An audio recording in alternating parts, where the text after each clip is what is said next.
Okay, I'm gonna hate watch a little bit, so I'm taking y'all with me with these assholes.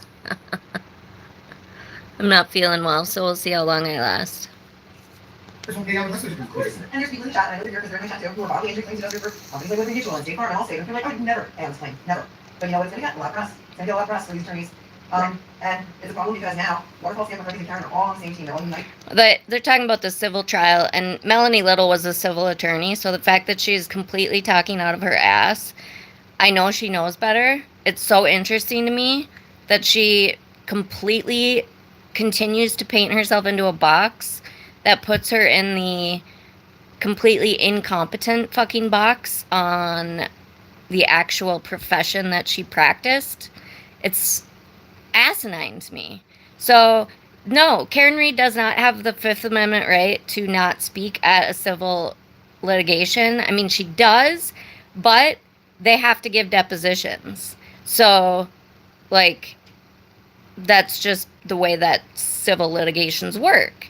If she chooses to plead the Fifth while a criminal case is pending, that's fine. She will just get, that just means that she's basically pleading guilty if she chooses to not speak at a deposition. The problem is that they needed to get this filed before January, I think was the deadline, and they just filed the paperwork.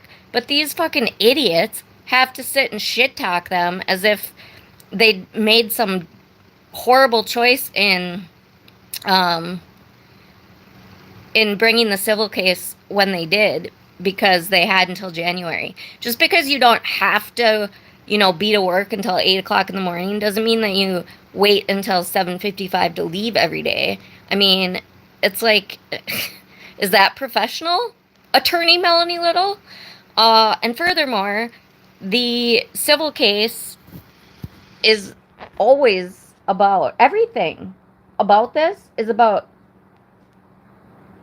holding Karen Reed accountable for her actions. She is a fucking psychopath, and the fact that these people just continue to carry water for her continues to boggle my mind. She needs to be accountable, and just like in any case such as OJ or when the Petitos took the laundries to court and things like that, it's not about money. Never. It's about accountability. It's about, you need to own up for the shit that you did in this lifetime for our family. And some people find that to be extremely important. Others don't. This case is a hallmark case. I mean, it has disrupted America and beyond. So, yeah, it's about some fucking accountability. It's not about money. Their interests are united.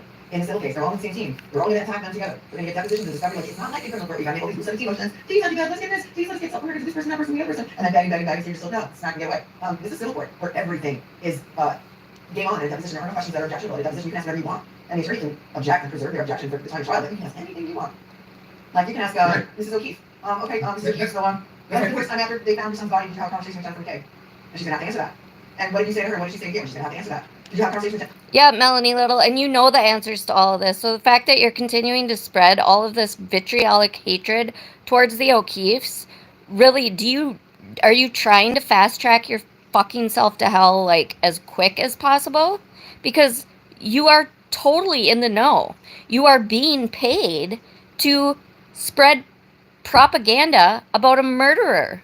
And in doing so, you're completely demeaning at least 5 families. At least.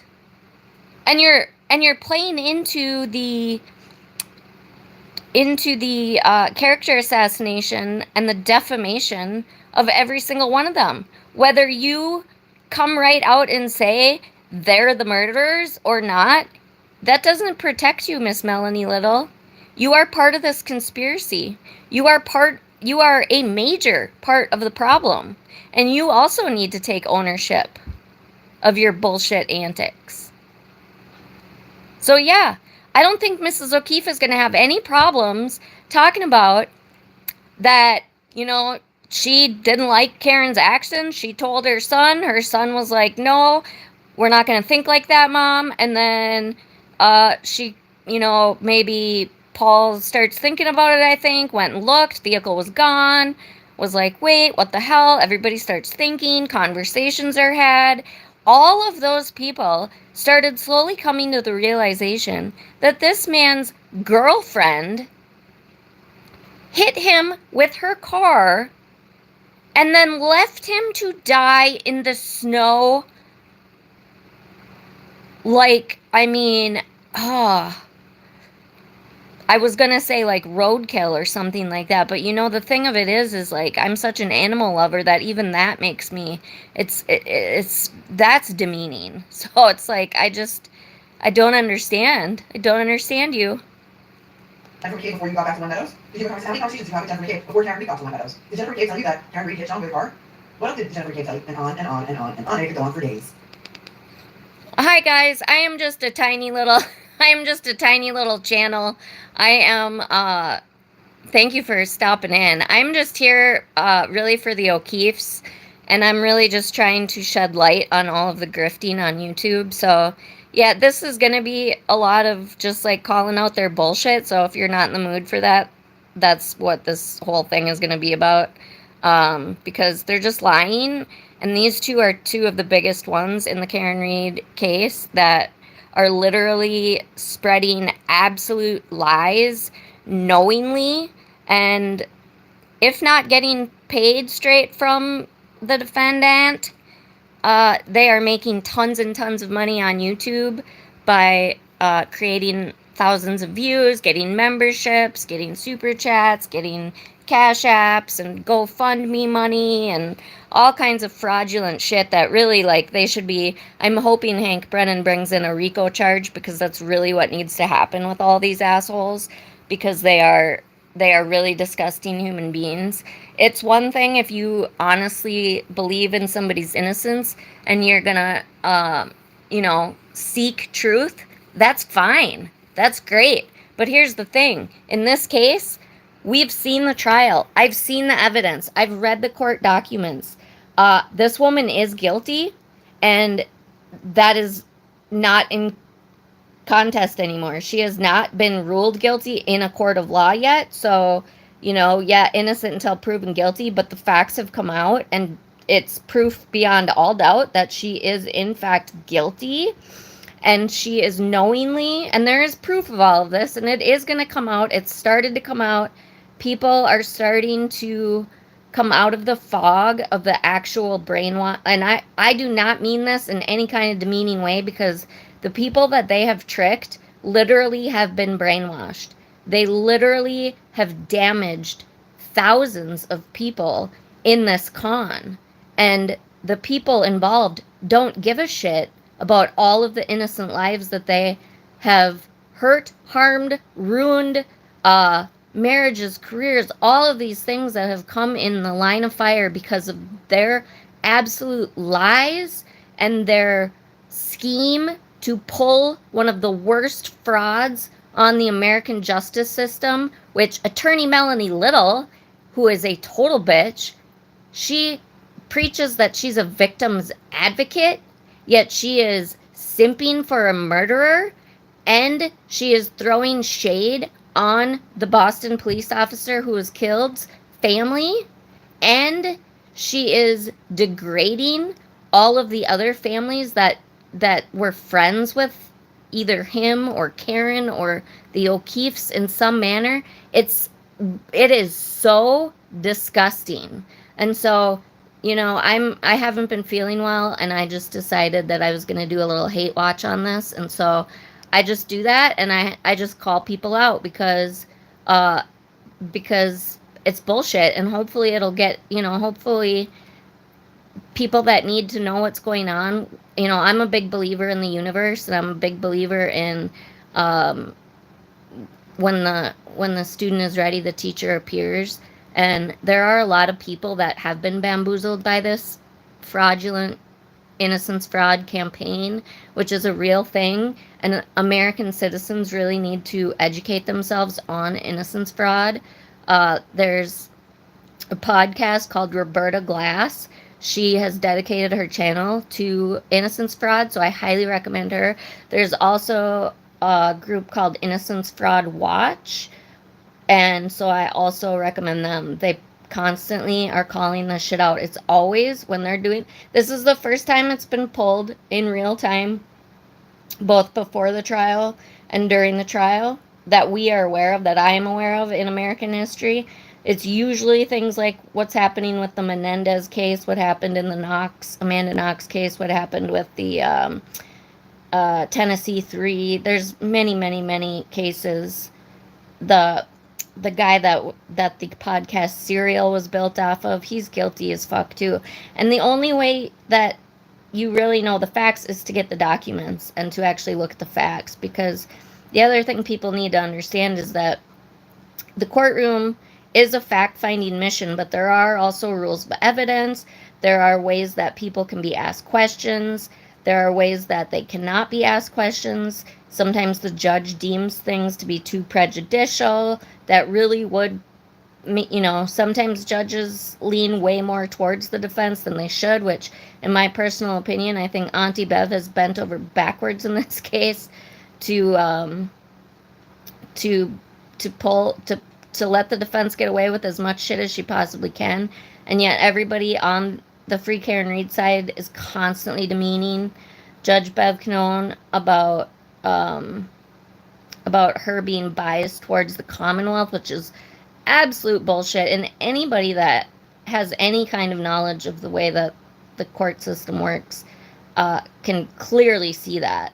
So, especially an attorney like Melanie Little, where she is a civil litigator. I'm sorry. She just continues to shoot herself in the foot, and I don't understand. I mean, is her goal just to have a bunch of little fucking like high school girls and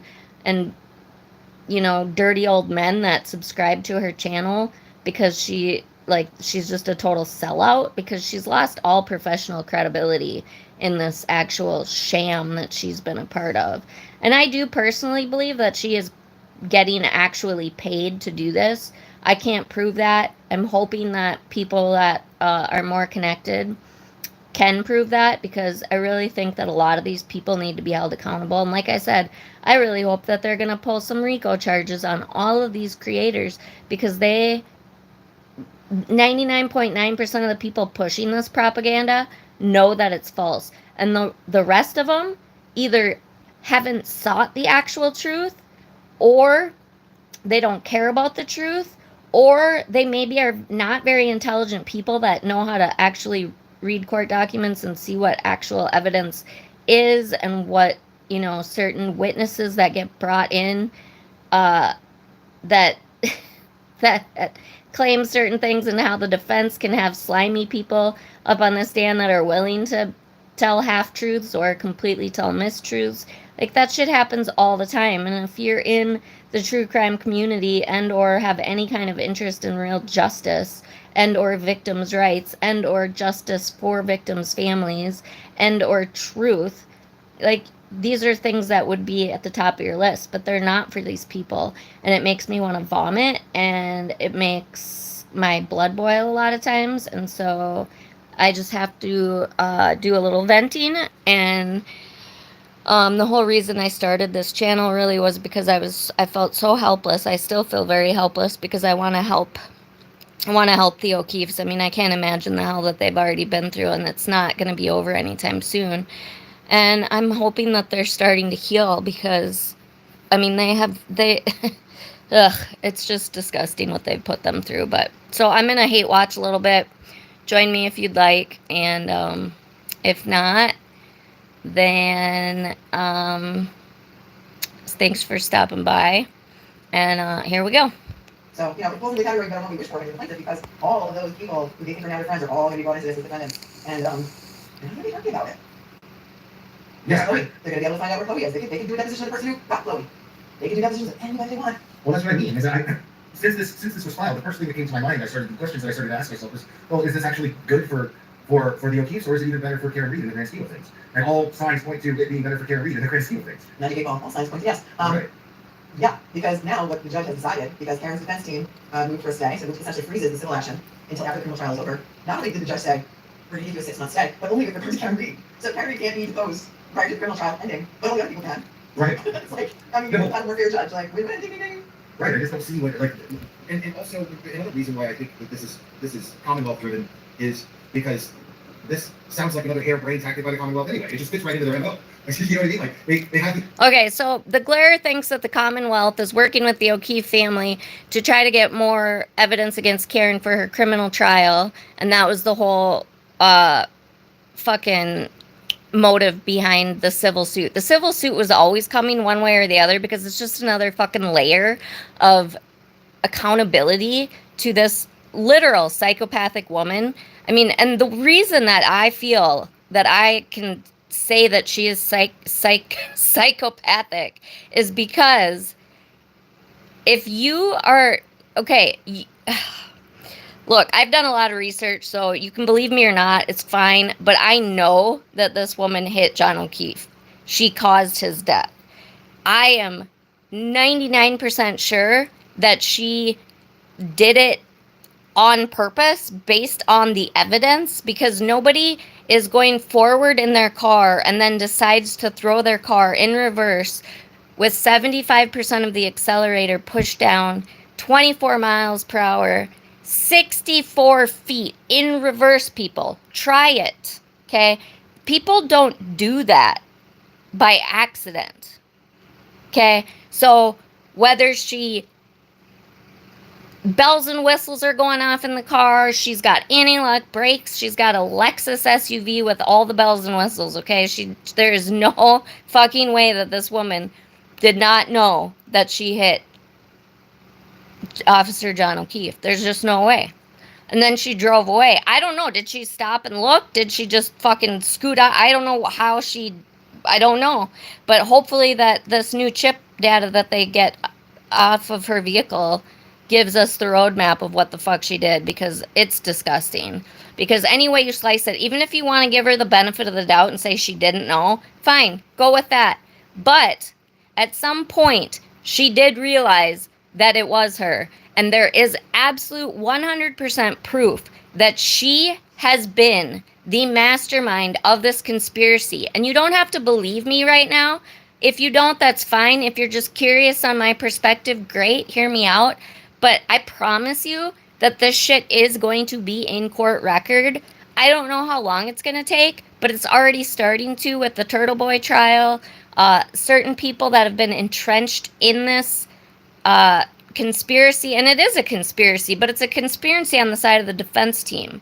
Okay, they are starting to grow a conscience and or come out of their brainwashed state, and they are starting to fucking realize that they have been completely brainwashed and that this woman is guilty, and they're starting to see the light, and their conscience is starting to take hold, and they are starting to go and put information in the hands of law enforcement.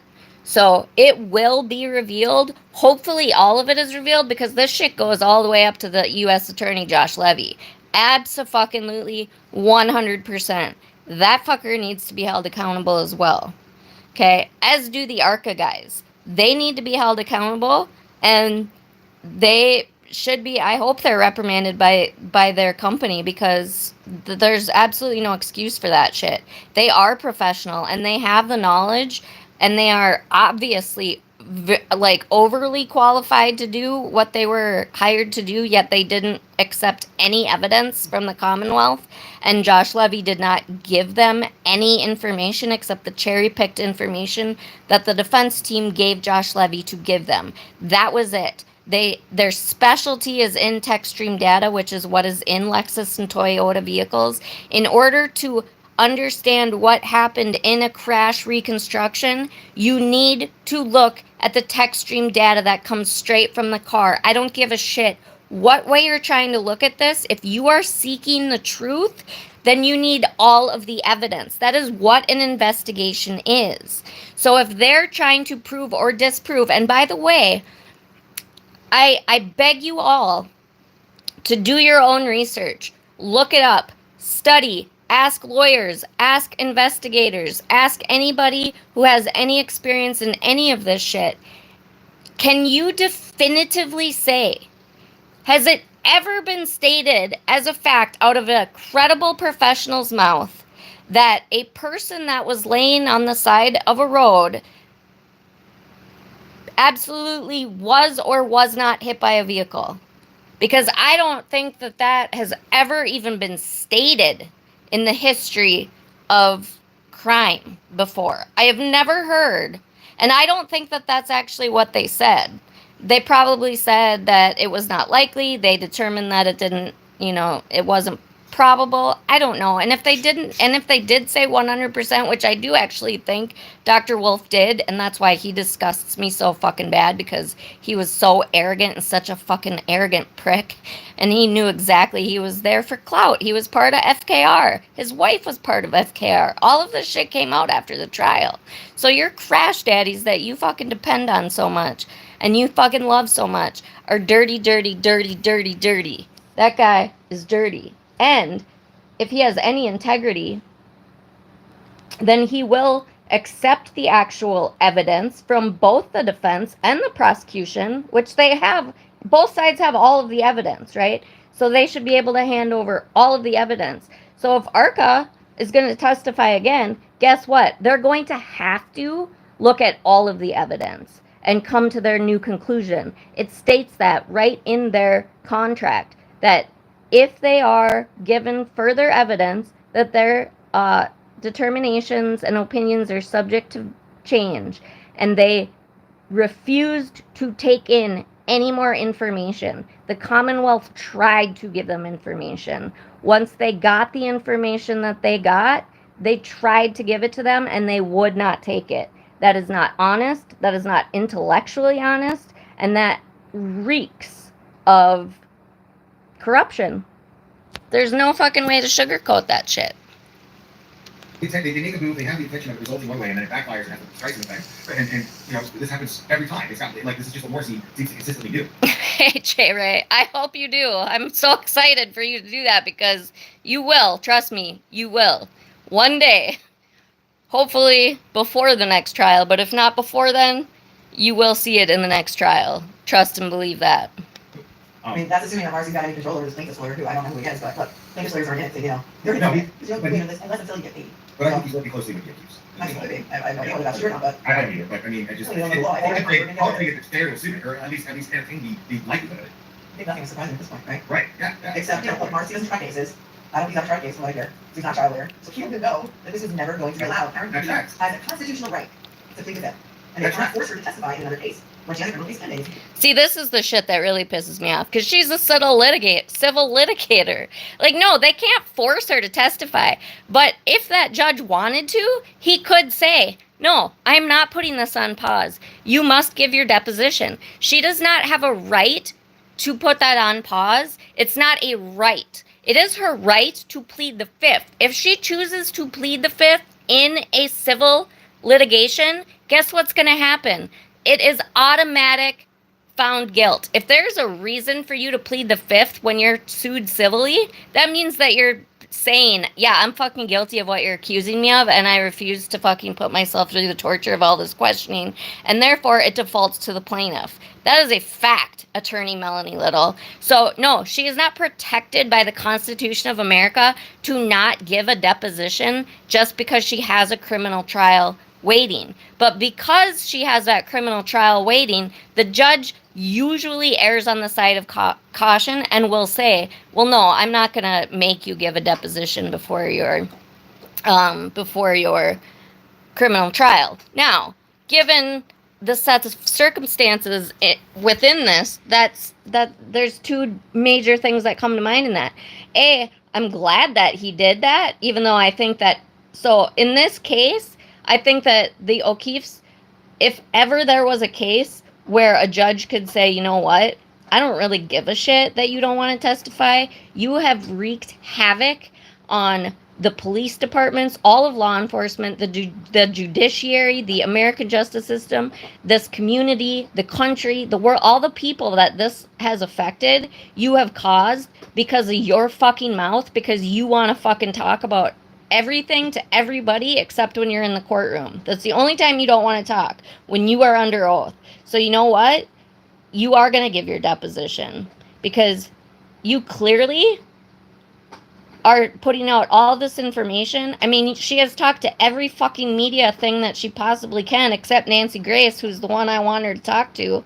You know, go live, bitch. Do it with Nancy Grace. Let's see how well you do under fire. It's good. That's a good little practice if you want to take the stand for your criminal trial. Because if you expect to get out of this, that's your only hope. And guess what? You're fucked either way, girl. You're fucked either way. You're going down this time. There's no way out of it. And you're gonna get fucking hung up on, hopefully, RICO charges, but at least, at the very least, witness intimidation federal charges. So whatever. You're done. But back to Melanie Little saying the shit, like, she knows this. She knows that she's not protected by the Fifth Amendment in the Constitution. Like, that means nothing in civil litigation. The judge has the discrepancy. The judge erred on the side of caution because, and if he didn't, it would have just fed more into her conspiracy theory. So, like, good on him. That's the best way to go about it. All this shit about Melanie Little spouting off all this shit, this is rehearsed rhetoric from her acting days, her wannabe actress days, where she's an awful, awful, awful actress. But, I mean, she has the same persona that she has on YouTube, so maybe that's just her personality. I don't fucking know, but she just continues to dig herself into this hole. And anybody that continues to listen to this woman and put credence in what she has to say, especially in the fact that she is a litigator, which is why it pisses me off so bad, because people do look to her and they do give her credibility because she was an attorney, and she just is literally lying. She knows the truth. She knows Karen Reed hit John O'Keefe with her vehicle. She knows that he was not bit by a dog. She knows that none of these other people that she continues to help spread all this hate about, she knows they're all innocent. She knows this. She is one of the top people in this whole conspiracy, and it's disgusting to me. No litigation 101. If just she's talking to reporters, she's allowed to do that. She has to have choice. She has a choice of whoever she wants. She can invite this Julie Miller back. That's what freedom of speech means. People don't understand. It's like, you know, I see that all the time. It's like, oh, the O'Keefe's even said it. They even released a statement saying it. Oh, you know, I don't understand. You know, if she's gonna go around and talk to all these reporters and whatnot, then why can't we make her talk in a deposition? I mean, even again, that statement argues that was the purpose of their lawsuit. The fact that they're mad about that makes it seem like that was the purpose of their lawsuit. And the fact they're mad because they lost their child, and this bitch is taking no accountability for her actions. And not only is she doing that, look at what she's created in that city. They walk into court, they have to walk through hundreds of people, and you guys can tell us that they're not booed all you want. They were. That may have changed recently because they've been called out on it, and it's actually on videotape that's happening, and all of the names that they've been called. Okay? So you can't fucking just gaslight everybody in the world. People that continue to listen to you, I'm at the point where I just think either they're not intelligent, or they want to believe in a conspiracy, or they have been brainwashed, or they really need friends and they've, need to fit in somewhere, and they haven't really paid attention to the facts. So the only place they're getting their facts are from these talking heads. And if that's the case, then you don't have any of the facts. You have to read court documents, and you have to watch a trial, and you really have to read the court documents, because not all of that evidence gets to come out in trial, which is the really shitty thing about trials. Lots of things I think that all this Turtle Boy shit should have been involved in her trial. I think they should have been able to talk about the feds, because the feds were involved because Karen Reed and her attorneys walked into Josh Levy's office and asked them to open an investigation, and for some fucking reason, the U.S. attorney did. I mean, the whole thing is just, there's so much corruption going on here, but it's not in the Commonwealth. And they're pointing that out, saying, "Oh, well, why can't she could say they're going to let her say whatever she wants to any reporter or whatever, but we can't make her testify in court. That's the kind of system we live in." Yeah, it's called freedom of speech. Freedom of speech. Exactly. The freedom of speech does not dictate when you can shut up. No, J. Ray, it's not. I mean, they stayed her deposition. The judge did, like I said, because I mean, most judges are going to defer that just as a courtesy, because the bar in civil litigation is so much lower than a criminal trial. So, I mean, like, she's definitely going to get found guilty in the civil trial. There's absolutely no doubt about it. And the fact that they're carrying on saying, like, they don't even have a case. It's like, yeah, they have a foolproof case, actually. And, so, no, the judge granted her deposition staying. The thing is, though, is that he didn't have to. And he could have been a dick, and he could have said, look, you're fucking flapping your mouth everywhere to every media, and you have put this man's family through hell even after John's death. You've continued to put them through hell, and you've continued to kill him every day since through your actions. And that's why I say I don't know if I ever finished my thought about her being a psychopath, because of that. Like, anybody that can do what she has done and put his family through what she has put them through, and continue to feed all of these monsters like Turtle Boy and Melanie Little and the Glare and Mike Crawford and Sean McDonough, who I just want to give him a hug. Like, I can't believe that he could have been this snowed, because he's a fucking DEA agent. I don't know why he took her for her word. It just doesn't make any sense to me. Unless it was just for popularity again, like, he's older man and maybe he just likes all the attention. It's just really fucking sad. But no, so yeah, she doesn't have to give a deposition because the judge stayed her deposition until after the criminal case, which, like I said, is in the best interest of everybody at this point. But that is definitely a reason that people do that, because yeah, you have to, like, every question that gets asked has to be answered in civil litigation. And if you don't answer, like I said, then it just goes to the plaintiff. You're just defaulting to the plaintiff, and you're basically just saying, yeah, I'm guilty. And so if she chooses to do that, that's her right, but she just automatically loses. So yeah, they do want to get her testimony, because obviously they will hang her in the criminal case. That would be fabulous. But, I mean, I'm sure they knew that wasn't going to happen. They just opened the case because they had to open it by January. And the next trial is set for, December? Or something, I think? So, like, I mean, they just filed the fucking paperwork a few months early. Like, they're making a big deal out of this. Like, they shouldn't have done it until the buzzer. Like, come on. Get over yourselves. Yeah, start the depositions. You can start getting a lot of this shit going while we're waiting for the next trial. And all of that testimony can be used in the criminal trial. So they can get testimony from the bartenders and shit at the two bars, and all the people that were there and all that shit. All that can be used in the next trial. So that's great. And it's good for the Commonwealth. So just because Karen Reed doesn't have to give her deposition really doesn't do a whole hell of a lot for her at this point. Dictates when you can talk. You can say whatever you want to, wherever you want. That's what freedom of speech is. Not just I can shut up and plead the fifth and not say anything to incriminate myself. That's like one aspect of freedom of speech. The rest of it means I can say or not say whatever the fuck I want, wherever I want, to whoever I want. But you can't be compelled to testify. That's the difference. Right. She has the freedom and because the that choice takes to your do what freedom she wants to, and that does not negate the fact that she can't be compelled to testify.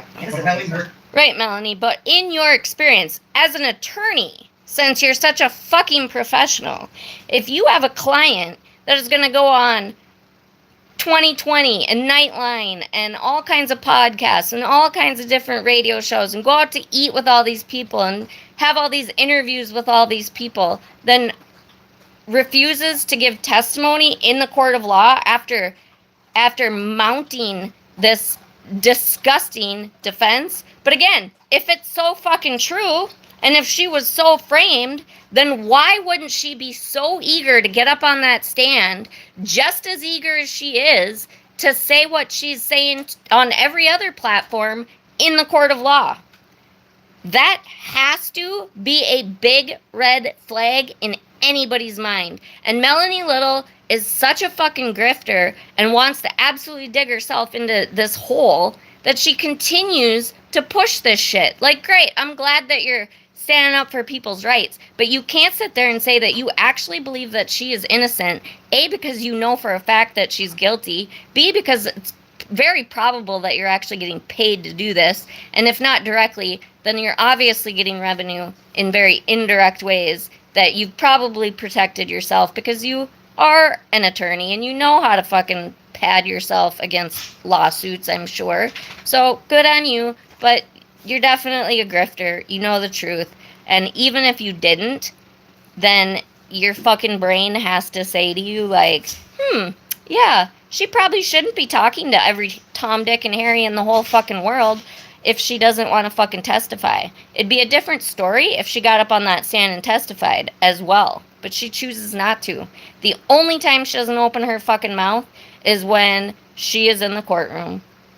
And the only other time that I've seen is when the jury had been deliberating and they got called back for, I can't remember if it was a jury question or just for them to read the note from the jury. I can't remember. And if you watch Boundless Millennial's short on that, I actually have it on my channel too. Just a recording of his short because it's so fucking perfect. Like, she's having a fucking meltdown coming out of the courtroom because they honestly thought that they were smarter than everybody and that they were going to fool this jury and they were going to get a not guilty verdict in an hour. And when it started to take days and days, then they knew they were fucked. And they were either, the best they could do at that point was to get a fucking hung jury. And she was freaking out. And you can see it in her whole body and her face as she's coming out of that courtroom. And she stopped talking to the press when those jury deliberations were going on. That was the only time she stopped because she was like, holy fuck. It takes away her right, the freedom of speech. It takes away that right. That's what compel means. It means she no longer has to say somebody else has to say over what she says and when she says it, under what circumstances she says it. So that's not freedom of speech. They showed a little tiny part of the hearing on, like, the news channels because they must have cameras in there, but they didn't broadcast the whole hearing. And like her police were actually got up and started arguing that, and I was kind of like secondhand embarrassment for him. So I was like, come on, dude, like you're on TV and you're gonna sit here and argue that, how dare she go out there and proclaim her innocence to every newspaper out there, poison the jury pool, and she not be compelled to give a deposition. It's like, okay.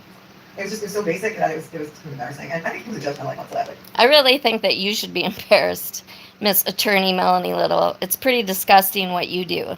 You're a victim's rights advocate, yet you're sitting here once again simping for a murderess and completely degrading the family of a Boston police officer's life who was lost and their attorneys. It's disgusting. Really? Are you really? Do you really know? Are you not here? That you're going to be severely prejudiced by the 3-month delay or 6-month delay when discovery in this case is not scheduled to end until August of 2026. The wheels of justice in civil court move very, very, very slowly. Very slowly. I mean, yeah, that's one of the frustrating things about it is there's when you say the wheels of justice move very slowly, that's 100% true. People are just like, oh my God, they're stalling and this and that. Well, not necessarily. In some cases, I agree with the masses where people are saying, oh, they're just stalling. Like Ken Mello was like the stall master.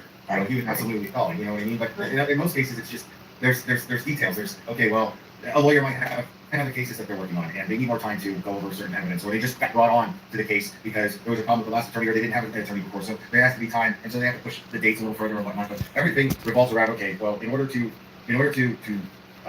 act in the interest of justice here, we need to make sure that everything is fair and everybody has enough time to prepare and do whatever they need to do. So they set these dates based on those things. So there's going to be continuances and there's going to be things of that nature. It's just something that in other trials you're going to have to get used to. But as a defendant, you have a right to a speedy trial in civil court. Sure. But you don't have the right to any. There's a track that they put you on depending on how complex your litigation is and how long it should take. But based on the track of this civil case, they're saying we'd like everything to be wrapped up by August 2026, but you can ask for extension upon extension upon extension, and it's ridiculous. Like it could take forever. But my other question for you is I need to go back on Ken Mello. Where did you somebody still on the living? Is he to go? What happened to Mello Yellow? Where's this guy? I love that. I love it. Like, we were like, Oh God, they're so awful. Ken Mello he's dying of cancer, oh, and you know, they're basically poking fun at it because Mark Betterow, who is a scumbag attorney for Turtle Boy, is writing these letters accusing people of being paid informant or paid spies, basically, for the police. I mean, it's just, this stuff is all gonna come out, guys. It's such a disaster, and they're like, they are literally all doing exactly what Sean McDonough said. This is a movie. Remember, this is all a movie. They're acting like they're all in a fucking movie. And they're doing this they're saying and doing the things that they're doing with such impunity. And it's just so disgusting. Trucks. But at least one is getting fed up with looking foolish, and then she puts a picture of Sean down there. Like all of a sudden she's Team Sean. Like what's going on with Twilight Zone? I'm really getting to wonder. I don't know what's going on with the Sean stuff. What's going on with Crocodile for now? You know, kissing Sean's ass all of a sudden. That's what I don't understand. Because Sean has recently spoken up about some grievances that he's had with Karen and Turtle Boy. Is it that's but I don't. The arrogant grievances. The arrogant grievances. We have arrogant grievances. That's the best for the rest of us. When you said that, reminded me of something. No, but I mean, I don't know what once it was explained to me, I realized that it doesn't affect me in any way, shape, or form. It has nothing to do with me. And I was like, I just hope that they stop playing. That's where I'm at. So, but whatever it is, I hope they work it out. But it seems pretty personal. And so Sean has been very public about his personal grievances, and yeah, Sean has been putting shit out there, and again, I don't know why he just bought her sale of goods, hook, line, and sinker. I don't know. I mean, I totally thought he was grifting, but when he went off on that rant, I thought, fuck, was he really bamboozled?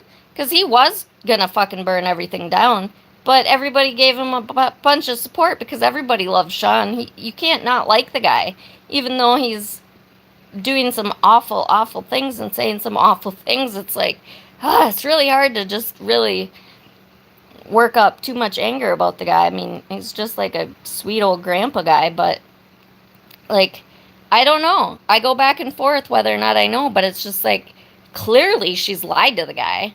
So I don't know what the hell. If he truly was grifting, or if he was kind of grifting, or like if there was some level of knowledge, or if he was just trying to stay blissfully ignorant of the whole thing. Like, I have no idea, but you know, that live, I'm sure everybody's seen it, where he just, like, was throwing everybody under the bus and calling Karen out. Like, if the feds are fucking coming, that means you're protected, Karen. Why don't you fucking help me? Because everybody thinks that I'm losing it and I have dementia because of the shit that I put out, and which never seems to be true, because it's not true, because she fucking lied to you, Sean. She lies. That's what she does. So these, leeches, these sharks, think that they can recruit Sean. They're trying to manipulate Sean. They're trying to play mind games. Like, I know Sean very well. He's anything but recruitable. He didn't break. I mean, right, yeah. He didn't break. He's a passionate guy. He believes everything that he says. And good luck with that, coffee. Yeah, I don't know what's going on with that, but I hope it works itself out. But yeah. It was nice to be treated with in the same sentence with you. Yeah. Because we're making a mockery of justice. I'm really sorry, and nobody's watching your YouTube channel. I'm really sorry, but You are making a mockery of justice, Melanie, and anybody who has any kind of professional and intellectual integrity will never come to you for anything that has any kind of, I mean, for anything, period, in my mind, but especially in the legal world, any kind of advice or anything based solely on the fact that you have sold your soul to the devil for this case. It's disgusting. So you can put people down to make yourself feel better all you want. That's what bullies do. That's exactly what bullies do. And how old are you? In your 50s or 60s? Like, you just continue to fucking degrade yourself on every opportunity that you get and bully people. That's all you're doing when you're putting others down. Well, you don't ask because we have people that like to hang out with us. Sorry that you don't have any friends, or like, is that what it's about? Because your YouTube channel is kind of going nowhere, so there's that. You can't just slap it. And that's not true at all. I was not actually that big of a Coffin Daffer fan until this case, and now I watch her stuff, and it's it's very well done. And she has integrity, and she's honest, and she cares about justice, which nobody can say about you. Name, okay, so you have like Sean, who's the retired DEA, right? And Sean will, when he's live, he gives like really, really helpful insight as to like how DEA investigations, at least in his experience, how investigations are conducted, how sources are treated and approached, and things of that nature. And then you just get like the opposite sense of logic from Kohberger, who claims to be former FBI. And somebody like her is going to claim and wonder, like, well, I'm known as former FBI. Why am I not getting as much attention as Sean? Ugh. I don't want to sit and listen to them berate professionals. But you're not up there on that. Of course, he says the word. And it's all about his tragic Saying childhood abuse. Tragic childhood. Yeah. And then like that, you're sitting on Tuesday, because that might even be a worse day to go, and then, well, who knows what's going to happen? They felt it was really important to talk about how Karen Reed feels that, she is the happiest murder defendant, because, like, and obviously in order to paint her to be, unremorseful and just, wicked and, They hate her. They hate her. What did Jennifer Coffin offer? First of all, have you seen this other, we can curse, right? Yeah. This other asshole who's on 14 the other night You talking can about... curse because you're on my channel. talking about how much he hates Karen Reed. Did you see this guy? Big Case Mike? Oh my god, I totally fucking want Big Case Mike to get involved with this shit. I am so fucking proud of him. I am so grateful that he was so blunt. Like, I fucking love that guy. He was just on Court TV talking about this Karen Reed shit. It's so great. I have to fucking send him a message and tell him thank you, because it was just awesome. On Court TV? Oh, He said... And the other thing they were talking about was that fucking scam of a Vanity Fair article. Like, that, I don't know anything about that publication, but I mean, that sounds like National Enquirer kind of writing to me. I mean, she literally was given all the talking points. She clearly did not watch the trial and or was not able to understand evidence that came out in trial. And she tried to disprove things that were already proven in the court of law, so that it continues to give them those same talking points again, like the 227 shit. Now that's back because the Vanity Fair lady said that she had somebody, some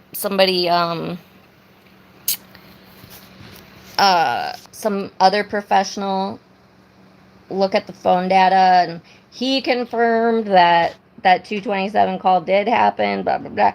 Well, I do know that somebody reached out to that person at Purdue, the person that looked at the phone data, supposedly, and he's out on some kind of leave right now, so I don't know if she just straight up lied, or, because I don't know when she actually did the writing of the article, but then, so somebody has a line on that person, because they're going to get to the truth, to make sure that he's aware that, like, he's being bamboozled, or is he straight up lying? It's always the question, right? Like, are you just lying, or have you been tricked too?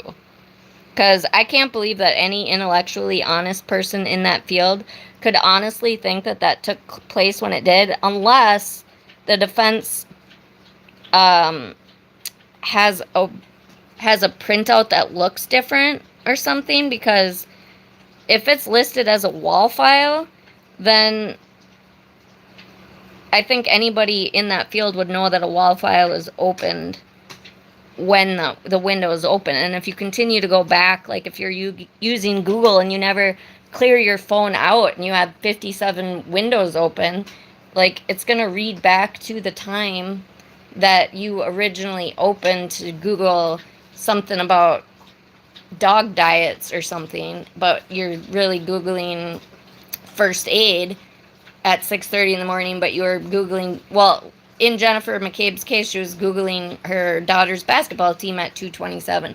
That's when she opened the window of the Google or whichever search engine she was using. And the actual professionals who debunked this defense bullshit say that, you know, they had to rewrite that program because they didn't want people making that same mistake in criminal trials, because that could obviously lead to, you know, either wrongful convictions or letting innocent people get away with things that they shouldn't be getting away with based on stupid shit like that. So That she's an hater. Yeah, I I know. hope she gets convicted. I hope that she gets enough proverbial rope to hang herself. Yeah, I hate her. She's a narcissist. Even on for 5 minutes about it. It was disgusting. When did we move away from The court TV guy was even uncomfortable. He was that? like, yeah, well, that's your opinion, and Yeah, Big Case Mike was not. He's not going to get any more big cases after that, Gareth, because who is this guy? I think so. I think he will. I wanna go through that, and then I'm probably gonna end this because I can't take these two. They're ugh. bless the person. Did they show it? Oh yeah, here it is. Look how smug he already is. Look how smug he is already. Like, look He's at not a him. criminal attorney. I know you're a movie guy. You remember that movie with was it Al Pacino? Did they already play it? Was lost in the comments. I don't know, I have a feeling. Sometimes I wish they'll change the judge. I have a feeling that Kennedy's going to be off the case. I have a feeling that information leaked out a little too soon for the PR person's liking, and they had to quickly squash it, which is being rotated out. Because Right. what happened that week was like the federal bombs dropped and all this other information, and I think it was just like, yeah, you gotta put that fight up with things. No, that's not true, that's not true. But I think in the end, it'll be rotated out. Probably will not be on this case, but she may be a witness. So, Yeah. that's gonna be Which is another bunch of bullshit. Like they're so full of it that they're calling all of these people who are in the actual justice system that they're going to be witnesses. It's so asinine. Like the mental gymnastics that these people go through to make this stuff fit. It's ridiculous. No, Judge Bev is not going to be a witness in Karen Reed's next trial. She's going to be the judge. well, You might be a witness. That's actually true. so don't lose hope, friends. Don't lose hope. Let's listen to this thing one time. For national criminal attorney. No surprise, Michael. Look how smug he already is. Look how smug he is already. Like, look He's at not a him. criminal attorney. I know you're a movie guy. Do you remember that movie with was it Al Pacino? And he played the devil. And I think it was about a lawyer. Yes, that's what you're watching on that card. Yeah, Yeah, exactly right. He kind of does. Where's Matt, where's Miss he Anderson. sleep? Who said he sleeps? Where's the book? Everywhere. That's a good movie. Who played the young lawyer? Keanu Reeves? Keanu, yeah. Yeah. That's good. That was a good movie. Yeah, it wasn't bad. Keanu with a Gainesville Southern accent was kind of weird, but it was yeah, I like that movie. Have Michael J. for national. Look at him. He's got one of those. He's one of those dudes that just like when he talks has that head cocking, bobbing thing where he's just like fucking smug. I can't stand dudes like this. So if you really don't like lawyers like this, then you must really hate Alan Jackson too, because they seem like they're kind of the same type of attorneys. I happen to really like this guy based on his opinion of this case. I appreciate his opinion on this case very much. Now, I don't know anything about his personal life, but they both are kind of, you know, high-paid attorneys that will fucking speak their minds. So if you think so negatively of this guy, then you should be intellectually honest that Alan Jackson and Yannetti are pretty much the same fucking cut from the same cloth. Like, yeah, this is the guy who fucking I said when I said what I said the other day was that this guy strikes me as the kind of guy that haggles strippers. Like, what do you mean $25? That was people barely have. I mean, how do you even come up with something like that? That must be shit that you do, Will. National criminal attorney. No surprise, Michael, that the judge made a ruling that the civil trial can't take place until after the criminal is wrapped up. I agree with the judge's decision. Look, I hate Karen Reed. I detest this woman. I want to see her convicted in her next case. Literally the first thing he says. But I want to see it done the right way, right? Had the judge not done this, obviously it would have divided the community further. Look at Melanie's fucking face. She is so ridiculous. She's created this whole entire conspiracy hoax. She's made the whole thing up. And so because of that, there's division in that community that she sold herself in that. What's that? He's like, she made the whole thing up. It's a hoax. She made up this whole hoax. And he said the judge had to do this. Otherwise, it would have divided the community even further. I love that. I love that she made up a whole hoax of how fucked up the investigation was. Like, what a You know what? Nobody's even talking about that. They're talking about the conspiracy theory. And again, I'm not going to go into all the ways that they did not fuck up the investigation and why the investigation was done the way that it was done. The only thing that I think that they did incorrectly was they didn't tape off this whole scene and, like, you know, have somebody sitting there. Like, what do you call that? It's too late for my brain again. Just securing the crime scene. There it is. Okay, so that's what they should have done. But again, with this whole fucking conspiracy that they've built, do you really think it would have fucking mattered if they had? Because you know that the person that would have been there securing it would have been part of the conspiracy. I mean, clearly they were in on it too. So, I mean, really, I don't think that that would have even fucking mattered. No. We're not talking about solo cups and paper bags and all that shit anymore. None of that shit has anything to do with Karen's innocence or guilt. And if you don't understand all my feelings on that, you can listen to some of my past live streams. They use paper bags. They use sanitary cups. Completely, like, fresh.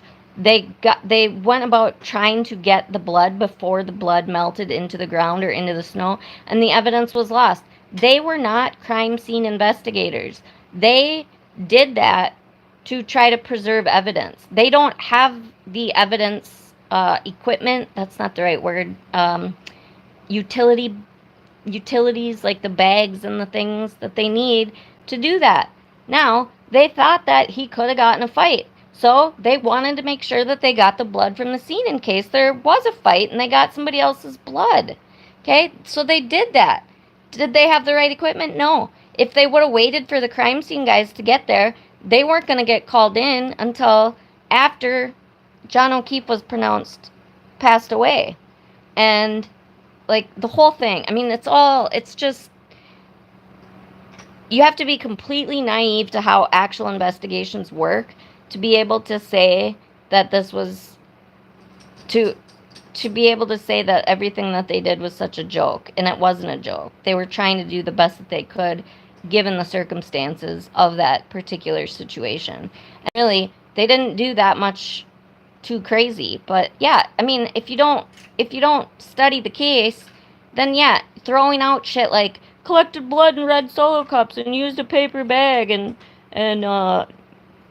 fuck, I don't even know what all the, oh, and dog bites. Yeah, dog bites that look nothing like actual canine teeth at all whatsoever. And let's make a potato launcher to throw a glass at her vehicle and see how, if we can break the taillight. But we don't want to have any of the tech stream data from the vehicle because we're not actually looking for the truth. We just want to create a potato launcher to see what speed that this actually, like, can we crack this thing by throwing a glass at it? We have no idea if this is how the damage was created, but we're just guessing because that's what Josh Levy told us to do, and we didn't ask any questions because he gave us a little fucking nod like this is what I want you to disprove and whatever. And so go build a potato launcher. Like, the whole thing is such a joke. What an elaborate hoax that she managed to be able to doctor every single police report, every single documentation or lack thereof of chain of custody of evidence. I just love it. Yeah, the Karen is the Lex Luthor. And again, all that shit's debunked. Like, they have a chain of evidence. They discussed it. They brought it to where it was supposed to be kept in the district attorney building there, and they had to bring the vehicle to that particular location because it was heated and they needed it to be heated. And, like, all of this stuff has been explained. But again, either you have to be intellectually dishonest and straight out lying, or you have to have not watched the trial and read court documents and talked to people on both sides to come to some conclusions here. Of cop killers. Amazing. She planted those messages in Roger's phone. Right, exactly. Amazing. What messages? Oh, the messages about her being a cunt? Well, guess what? You murdered your boyfriend. You are a cunt. That's pretty fucking obvious. I'm sorry if you disagree. I'm not sorry, actually, because that's a fact. If you kill somebody, you're well beyond a cunt. And then you fucking destroy the lives of all of his friends and family every day after you commit that act. Yeah, you're a fucking cunt. Like, that hadn't happened yet, but Proctor was pissed. And again, civil rights lawsuit for Proctor. I would like Josh Levy to explain what probable cause he had to ask the feds to get that information from Proctor's personal phone. What probable cause did he have? What probable cause did he have to open this federal investigation? Tell me. I hope to God Michael Proctor and his family sue the shit out of fucking Levy and whoever the fuck else was involved in that shady shit. Jackson and Yannetti and Reed. To deflect attention from herself. With that being said, the judge could have forced her to go forward with the deposition, and she would have just invoked her Fifth Amendment privileges, and that would have Don't flip ahead. created a negative inference in the civil case. It could not create a negative inference in the criminal case that's going to come, but it would have created a negative inference in the civil case. But then it would have just played into her whole entire narrative of, look, the whole system is against me, I'm a heroin. Like, he straight up looks like Anton LaVey. Like just straight up with hair. Anton LaVey is the author of the Satanic Bible. Well, we have to shoot this. I mean, I'll Google a picture of him after this is time. I'll show you exactly what I mean. People, we're just hanging out here, dude. Like, if you guys are expecting like some deep like insight here, you might get it. It might happen naturally, but don't get your hopes high. We're just hanging out here and talking shit. When he was fighting to protect the system, I think the judge made the right decision. I'm proud of the decision. I think the decision was right. I don't think she should have been forced to move forward with the deposition in her civil case. It could wait. Her criminal case is right around the corner. This could wait. Civil cases last years, by the way. They're not like criminal. They last years. And so this is not, it would have been way too fast to force her to be deposed before the criminal case. And obviously the attorneys for the family wanted it done this way. They also made the right move. It was a chess move to force her to toe the line and file this motion. And so everything happened the way it should happen. The system worked for now. And I'm proud of the decision that the judge. Everything happened the way it should happen. Could you something his eyebrows? Everything happens. I think that this guy is the most intellectually honest attorney that I have seen cover this case, bar none. I think everybody that's gone on court TV that has some fucking bullshit fear about, you know, Jackson and Yannetti coming after them, or they're gonna get, you know, taken down by Turtle Boy, because he's a fucking terrorist. I mean, he terrorizes these people that go against him. That's what he does. So these families are fucking nervous, and a lot of professionals have been scared to come out and talk straight out and say it like it is. This guy fucking did that, and I fucking just am like rooting him on, and I am so like, not that he needs my pride for him, but like, I'm proud of this guy, and he should be proud of himself. And I love the fact that he's just fucking calling balls and strikes here. He's the most intellectually honest person I have seen on mainstream media that has covered this fucking case this entire fucking time. And I know that he's not the only one that thinks this, but he is the only one that has the balls big enough to say it. For a reason. Look at that arch in his eyebrows. Like, it's like somebody pencil goes in to make them look satanic. Dude, I'm trying to tell you, bro. Like, I'm gonna Google it as soon as this is done. The judge did. Yeah, and the threshold. Hi JI5. Yeah, I have listened to his podcast. I think he's got 3 episodes out so far, right? And that's what I've heard. I think that I watched a little bit of, was it last night Turtle Boy was doing his shit on him? Because I think that I don't know. This whole thing is going to blow up soon, so I think that, you know, Turtle Boy is really out of his league at this point with the people that, I mean, he was threatening to go to the, who was he threatening to go to? Was it the Attorney General's children's athletic events or something now? Like, and he's completely talking shit about his own podcast that he was a part of with this professional, like, credentialed author and true crime documentarian, and like, he has a professional reputation that is highly well established, and like, he's losing his, I mean, he's lost his mind a long time ago, but I feel like he's just at the point where he's just gonna burn it all down at this point, because there's nowhere else for him to go. Like, this is his only option. So I'm hoping that that just speeds up the process for the whole truth to come out, because this whole community, this whole country really needs a fucking break from this shit, and they need to see the truth, because I think that, I hope that everybody that has been tricked, that has literally been intellectually tricked by all of this fuckery, can, once everything finally comes out, can actually look at all the evidence and see, like, holy shit. And then what it's gonna do, ideally, and this is where I find hope in all of this, because I've been so angry for so long about all of this shit, but just recently come to the realization that it will bedrock our justice system even further. It will make our justice system be better. Rennie, leave it. No. Because this is like the biggest fucking fraud that has been tried to be pulled in the American justice system in a long time, if ever. I don't know. Like, it's the craziest one that I've seen, and there are so many players involved in it, and hopefully they all are held accountable for it. But meanwhile, I think that it will create new safeguards, hopefully some new laws, just several different safeguards for hopefully for the justice system to make it stronger, because I think it'll be a hard education for a lot of people. There will still always be the people that have been so bought into the conspiracy theory that they'll never think that she's guilty. Like, they'll literally, she could die in prison of old age and they will still believe in her innocence just because they,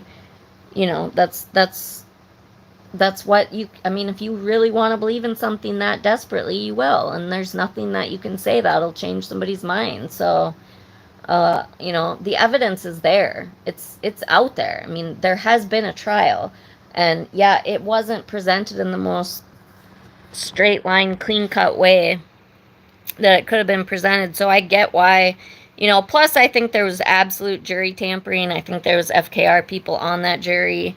I think that's almost without dispute at this point. I think hopefully that helps them get a better grasp of ways that they need to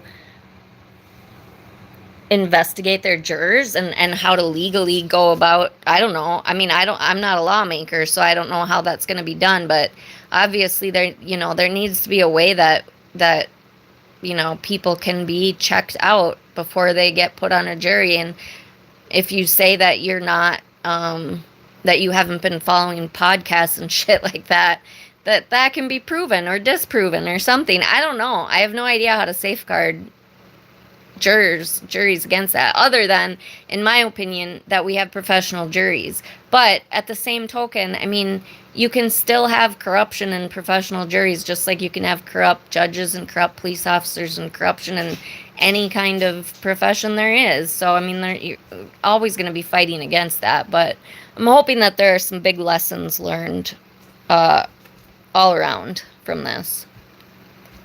To remind our viewers, is much less in a civil case than it is a criminal case. But again, that deposition could have been used against her in court because she would have been under oath. It's almost making her testify before the next jury gets the case. But what could be used in court, what wasn't used in the first trial but is still on the table, is all of the interviews that she's been doing on national news. Yeah, by the way, I hate this woman, and I hope she puts her foot in her mouth. I hope that she has enough. I fucking love this guy. Yeah, I fucking hate this woman. And he doesn't just say that he hates her for no reason. I mean, he explains it. So, I mean, it's like, that's why I have so much hatred towards her, and I don't know her. I don't hate people. I don't know hate. But I have such a dislike that it could borderline be hatred based on her actions after. And not, like, if this was an accident, or if there was even some sort of intention, hoping that she just hurt him or something, like, that's bad enough. But all of the shit that she's done afterwards, and all of the shit that she's put so many people through, and wreaked havoc on these police departments and the judiciary in that area, and the lives of college-aged kids, and John's niece and nephew, and their all of the families. I mean, it's so disgusting. So I fucking love this guy. I think I'm gonna what I'd love to be able to do is literally like play this guy's interview like over and over and over on a 24-hour live stream, just for people to hear it as much as possible, because it's so fucking awesome. I just love it. Basically, a metaphor. This guy hates women in general. Like, you can just tell. You could just. I would disagree with that. I mean, I don't know, but if anybody, I would say that your personality might lean that way too. The glarer. No. I mean, I like he gives me fucking Mickey Drake vibes. Like, Yeah. he totally does. Like, if you go out on a date with this guy, Just make sure your drink has a top on it. Ask for Don't leave your it. drink unattended. Ask for it unopened. Like, now I don't know these things for fact. I'm just saying he gives me that vibe. That's all. He just. Hey guys, I'm just sorry. I have like some kind of crazy eye infection that I have to go to the doctor for in the morning. So I can't read, so I'm just seeing these. Thanks for stopping by too, by the way. And yeah, Sean was great. I'm really hoping that Sean is. It seemed to me like his conscience was catching up on him. But then he went on JFK and like continued the fucking narrative again. So I'm just like, I'm so confused, except for one possibility that could be really, really great, which if you know, you know, is what I'm hoping he's doing.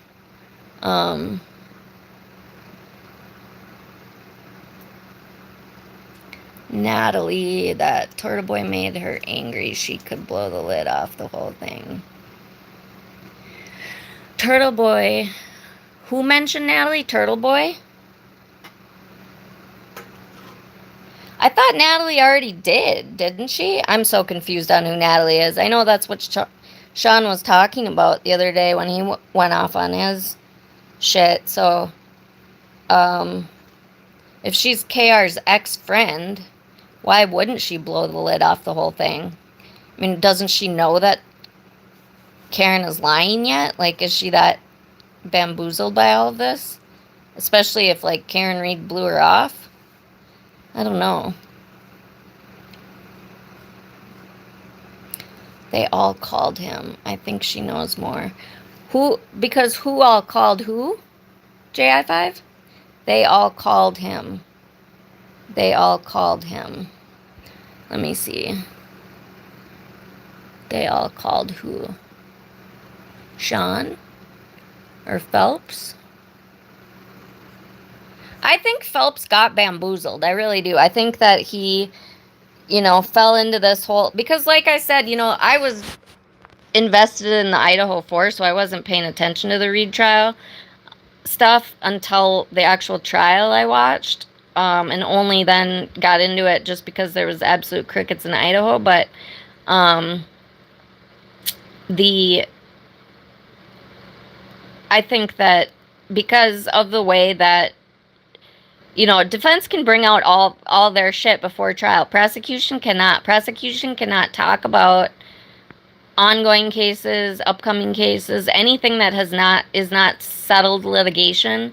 They absolutely cannot talk about in public unless it's like a press conference type of thing.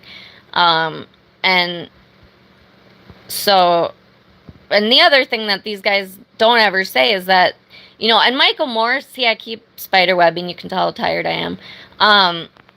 Michael Morrissey's announcement that he made, that's what actually made me look at this in the first place, because it was so crazy. I was like, holy shit, I have never seen this before. And so I really did think that there could be corruption, and I actually thought that Karen Reed might be innocent. And so I think that the way that they put all this shit out was, you know, done very professionally, like a professional defense attorney would do. And the way that it was being pushed out, it made everything look really shady until you actually watch everything come out in the trial and read court documents and things like that. Do you start to realize that you're being gaslit and that they're completely making everything look a different way. But I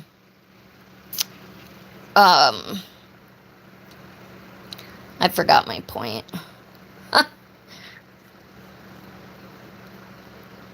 I think she knows more. Some of them, not sure who called Sean to come. Oh, yeah, I think so too. I think that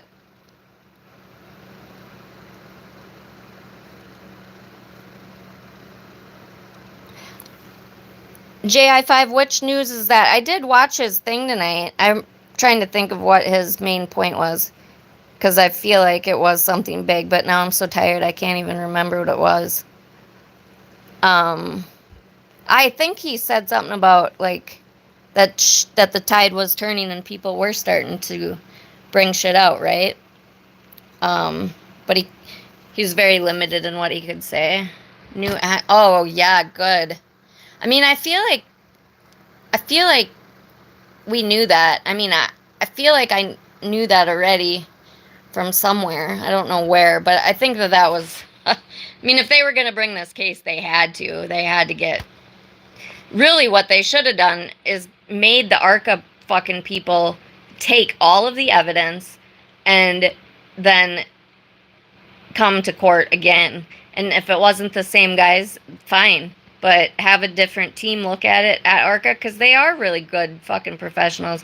But I think that ARCA, it's unfortunate, but I think that that's pretty bullshit what they did, and extremely unprofessional from those particular people that testified. They knew what they were fucking doing. At least Wolf did, and the other guy had to. They're no fucking dumbasses, that's for sure. Highly educated people. Yeah, reconstruction. So yeah, that's cool. I'll take a shower after just watching this. Right. Yeah. Definitely. This is what he says next.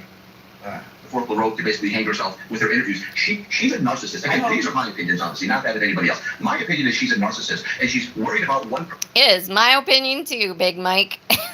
Mike Big Case or whatever the hell your name is. I fucking love it. Person and one person only. And I love how this guy, as a lawyer, thinks it's ethical to medically diagnose someone with a psychological disorder. That's really responsible. Good for you, buddy. I love that for you. He's hoping she hangs her. He explains why he's calling her a narcissist. And if you know anything about narcissism, I've explained the exact same thing, which is also why I call her a psychopath, because you cannot be a sane person and do what she has done.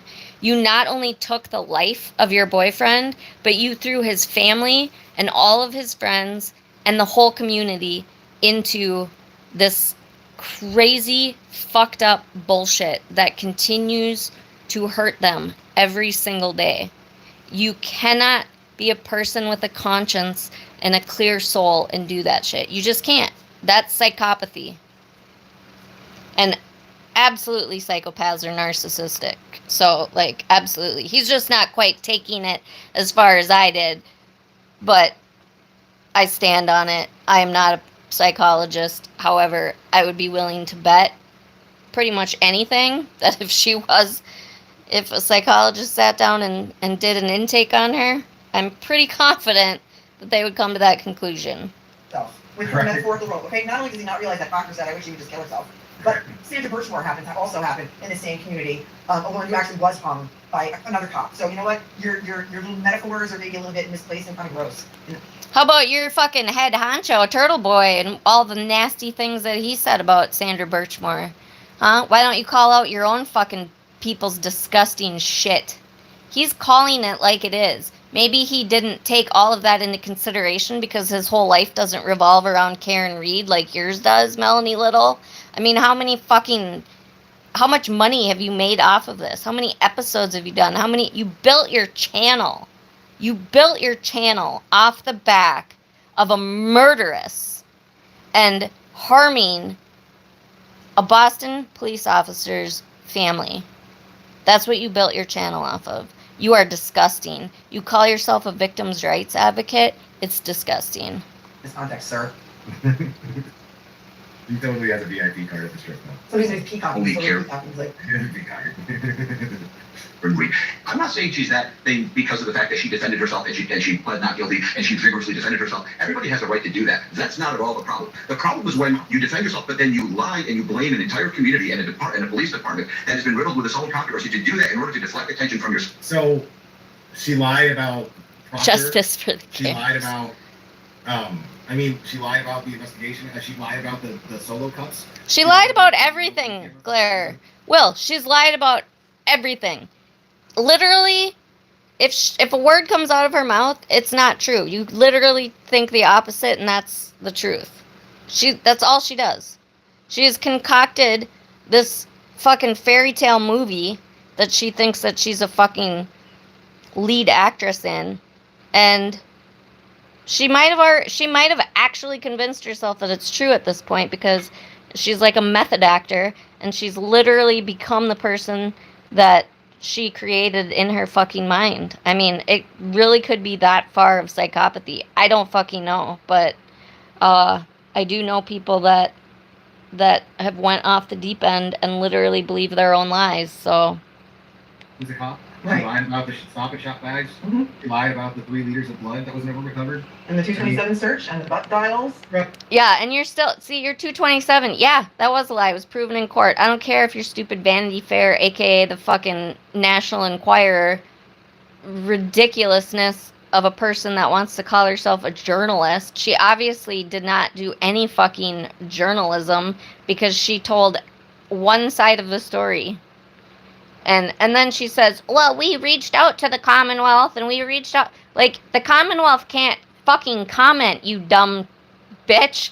If you knew anything about anything with criminal justice, you know that the Commonwealth can't fucking comment on this shit because there are pending fucking trials coming up, both civil and criminal for that matter. So no, they can't comment.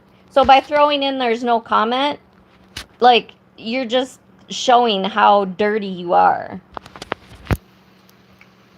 Right. Yeah. And the She fabricated a Celebrate report. What? Penny, What do you- Hey, was never no. investigated. Leave and, it. You know, the house that nobody ever went into, the Where dog did that disappeared, the Where's OTV dig these people up, man? the evidence that was thrown in the backseat of a car for 6 weeks, and the clothing and the zero chain of custody and the Stop and Shop. We could go the leaf blower to find evidence. Hey, Goody, go! Can you shoot on? Can you shoot on? We got a leaf blower. Dude, Shoot Gallagher. right back. I think it would be a great idea. We just start blowing around a couple of layers of slow. See what we find. You know, maybe a little evidence. And then they don't find them. Right? Like pieces that magically appear during the next couple of weeks. Yeah, Lie about that too. right.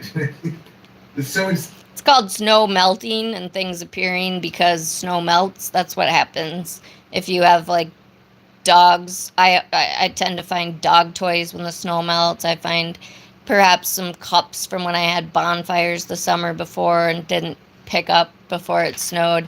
Things appear as the snow melts. That's what happens. insane. And then you have Gallagher just embarrassing. He's an embarrassment sitting on that stand to all cops. To all cops, dude. And I'm not even a cop, but I imagine that if I'm a cop and I see this guy sitting up there talking about going to his house and grabbing a leaf blower, getting solo cups and shit, and then just sitting there on the stand like, no, that's not normally practice that we are.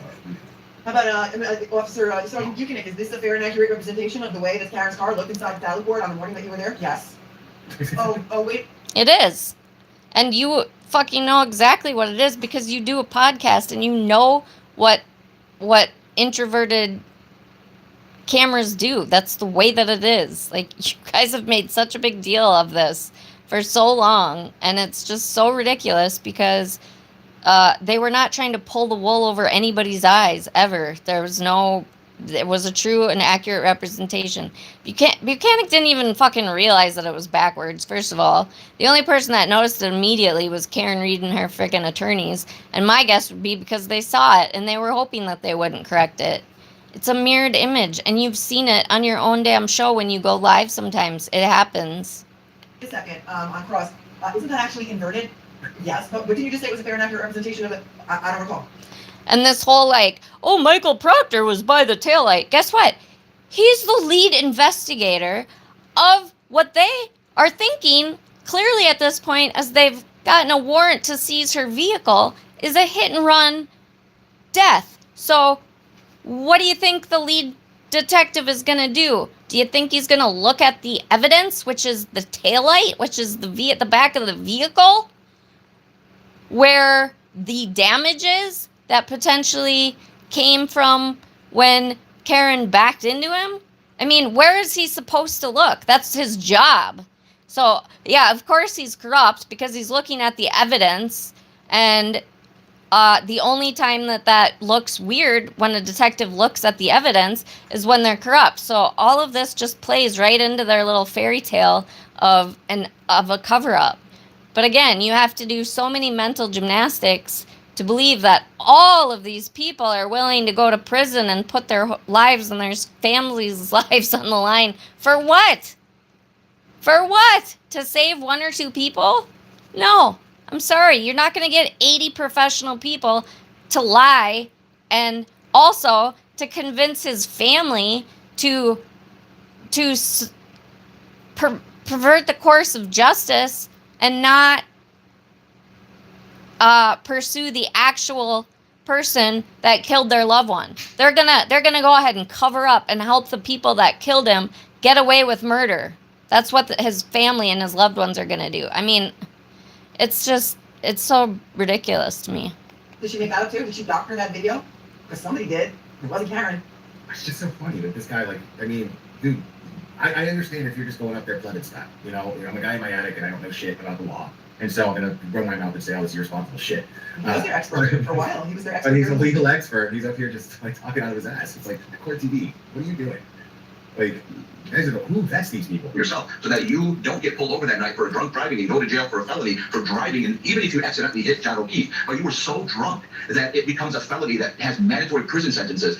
When you do that, when you go back to his house, when you put up a story that you are being framed, and all of it has been debunked, when you do that, I believe that you're a narcissist. None of it has been debunked. None of it has been debunked. There's no evidence that she was even drunk. Every single one of those people who gave statements at the waterfall said she was not drunk at all. Right, right. She, See, this is what, I'm going to have to stop because I just can't. They just torture me. I mean, yes, it was all debunked in the court of law. It was proven that the 227 call didn't happen. It was proven that, that she, you know, went 24 miles an hour in reverse for 62 feet with 75% of the accelerator pushed down. I mean, all of this stuff, all of the fucking stupid bullshit that they've been pushing has been debunked.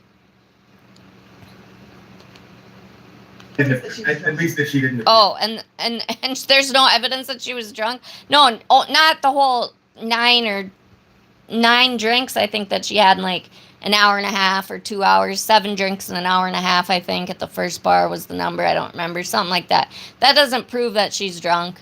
Nope, not at all. Because anybody that knows anything about the body and how the body absorbs alcohol and how that happens and the difference of how that happens in a woman versus a male, and also with the weight and different medical conditions and all of that. Yeah, it was pretty well proven and established that she was drunk. So, yeah, she cannot look drunk. I'm an alcoholic in recovery. I've been in recovery for almost 20 years, okay? When I drank and I was in the throes of my alcoholism, my friends told me that I was completely functional. I was blackout drunk. I didn't remember anything. And I would have intellectual conversations with people, and they didn't know that I was drunk until the point at which I just, like, completely, if I got to the point where I passed out, then all of a sudden I would just pass out. But I would be having intellectual conversations all the way up to that point. So I'm not saying that she's an alcoholic. I'm saying that people who drink can hold their liquor. So if she drinks often and can drink a lot, then she may not appear drunk. That doesn't mean that she's not drunk, though. And the way that they prove that is by the fact that she had been served however many, I think 7 drinks in an hour and a half. As a petite female, she's going to be drunk, legally drunk at least. You're drunk. So, I mean, right. So that's fair to say, no evidence that she was drunk at all. None. So, like, this guy. Is he just trying to be hyperbolic and bombastic? Because I think that's what he is. I think he's just trying to, like. No, he's just real and truthful and sick of the shit. All of his posts on Twitter are his court TV appearances. All of it. Oh. Like, every single one. I wonder if this guy's out of the Commonwealth area, because I would love for him to get involved in this shit. Because he would be awesome. I'd love to see him throw down against Mark Betterow and what's Turtle Boy's other's fucking stupid attorney. I can't remember. But anyway, it would be so fun to watch this guy just mop the floor with those 2 ridiculous shysters. And when you go through his Twitter, it's all. Well, if you read the comments on this video, I don't think they're going to be calling him again. That would be awesome. Imagine him running the trial, like, as the judge, or if he was, like, the prosecutor. Bradel, yeah, Bradel. I would love to see him go up against Bradel and Betterow. He'd be like, oh, it would be pure entertainment. Main prosecutor. Yeah, I'm curious to see.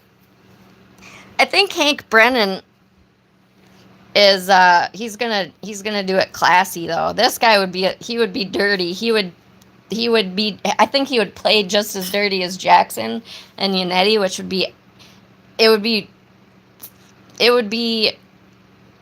I hate to use the word fun in this fucking fucked up case, but like, after all of the torture that they've put all these people through, it would be very, it would feel good to watch those dirty, dirty, dirty people get beat at their own game by somebody who is not afraid to beat them at their own game and use their tactics to mop the floor with them. I think that would be very, not only, what is the word I'm looking for? I just feel like it would feel good. What's the word I'm looking for?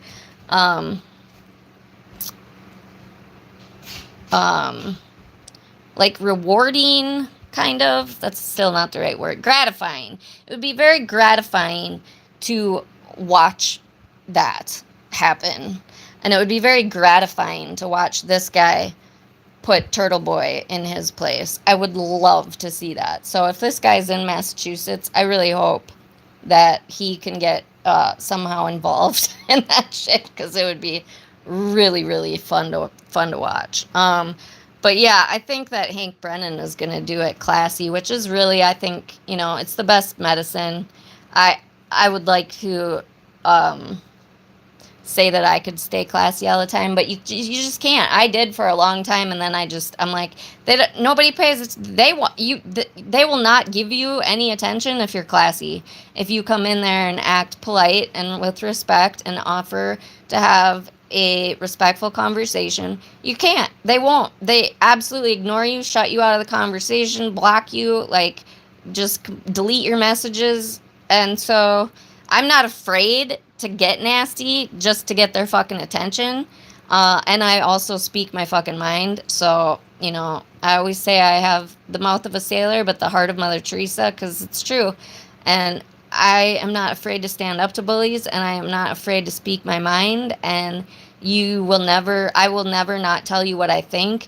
But, I don't form opinions on people, places, or things based on anybody else's experiences, nor until I have had plenty of my own experience. I didn't form these opinions lightly about Karen Read.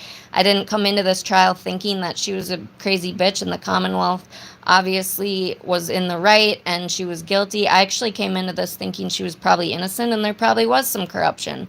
But I have become very disgusted with her based on what she has done, what she has said. Her words and actions are beyond deplorable, beyond despicable. I don't even know if there's a word in the English language that is quite profound enough to encompass the actual it's more of a noise or a bodily function than anything of just what she has done. It's like, yeah, I'm fucking resentful at this bitch. Like, this bitch deserves to be put in the hole for a while. Like, I think you can only go into solitary confinement for 30 days.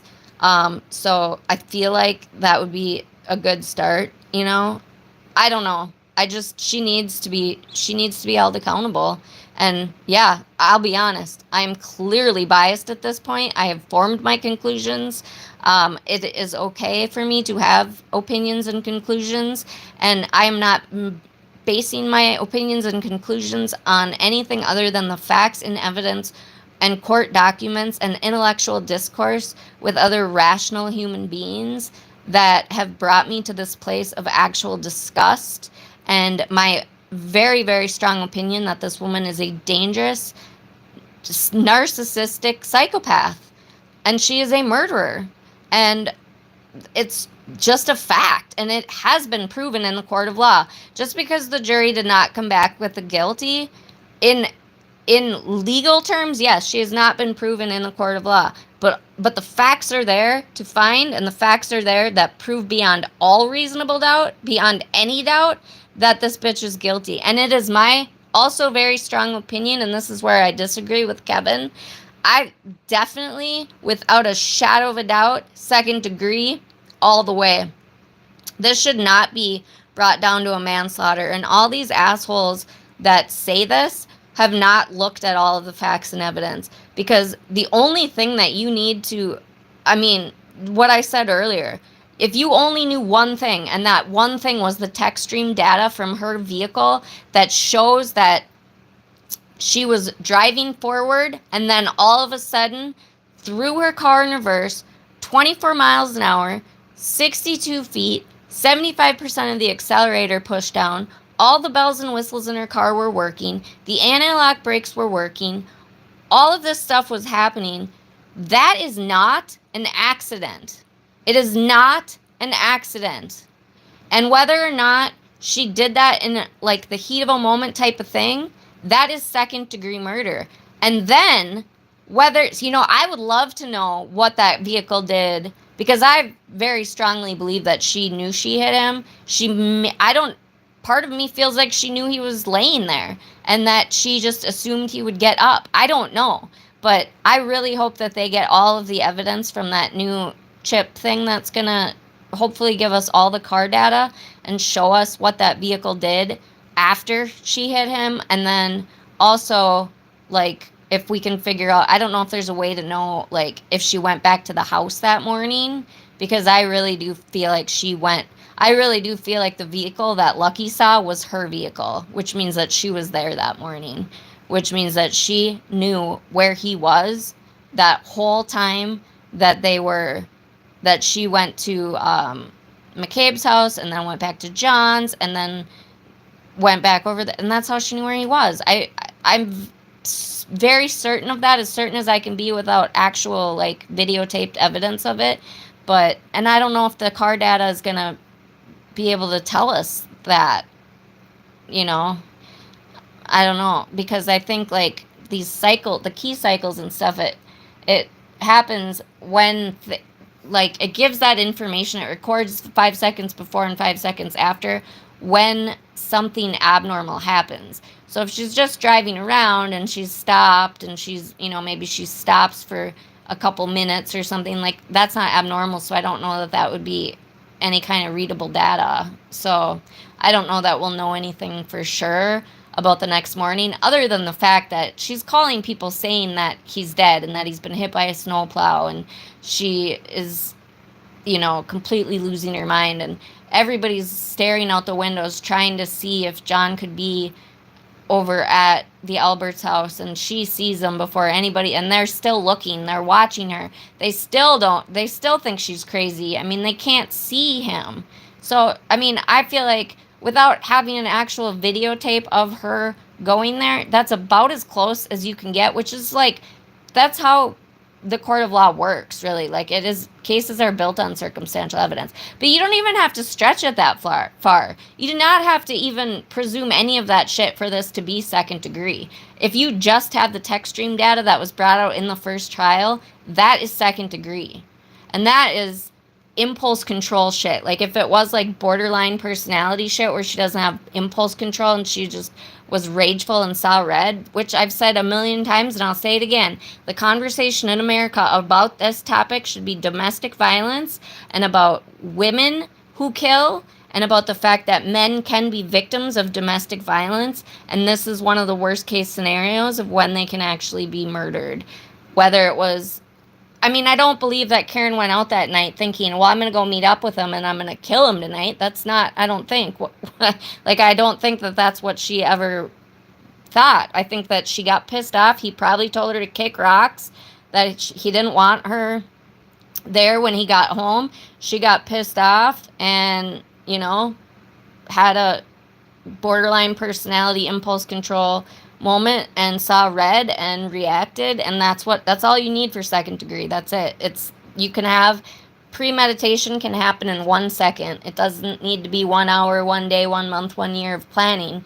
It's 1 second of doing something, taking an action that could potentially cause great bodily injury or death. I'm sorry. If 24 miles an hour in reverse for 64 feet with the accelerator pushed down 75% of the way, if that's not intentional, and if that's not doing something that you know could cause serious injury, then I don't know what planet you're living on. That is second degree all day long.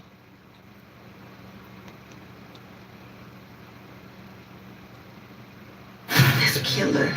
Oh, okay, guys. I'm not going to listen. I'm not going to watch commercials for this. And I don't know. I just started watching it. I thought I'd bring you all on my little hate watch there for a minute. So thank you all for stopping by. Those of you that are here, I appreciate it. Give it a like. Give it a thumbs up. Tell your friends.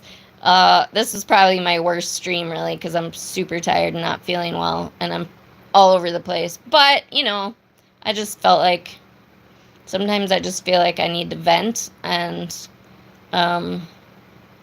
it helps me with my mental health, because I can't listen to this shit out of these guys' mouth, and I need to stop watching their shit. But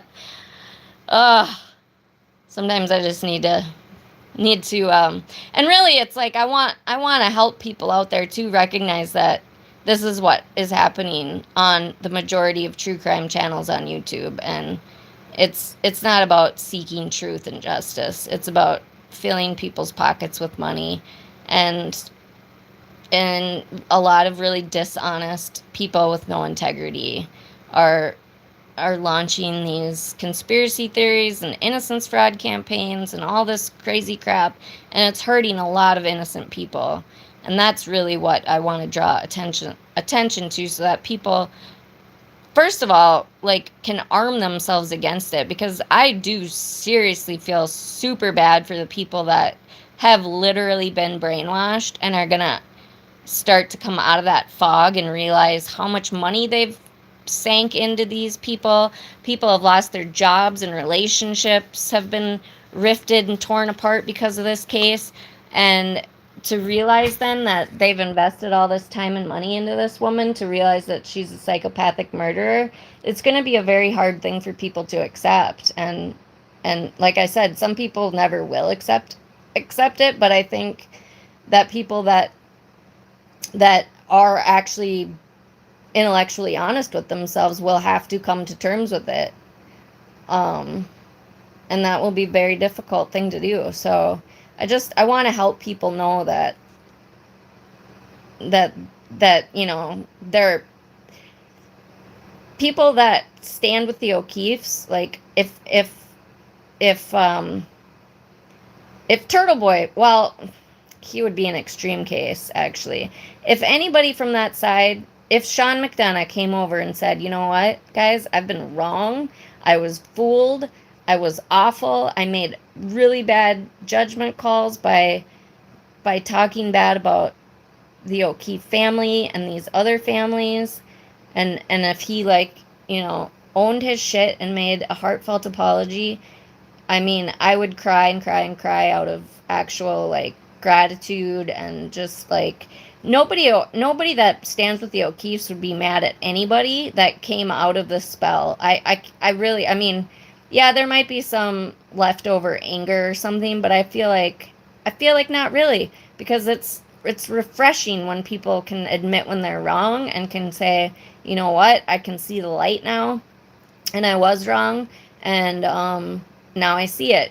And people that aren't really invested and haven't done anything wrong, I mean, that's great when they can come to those conclusions, but especially the people that have taken such a hard stance and have really done a lot of things that they would not normally do, such as calling people murderers with not a scintilla of evidence to support that, and ruining people's college careers and athletic careers, and harming people's families and their careers.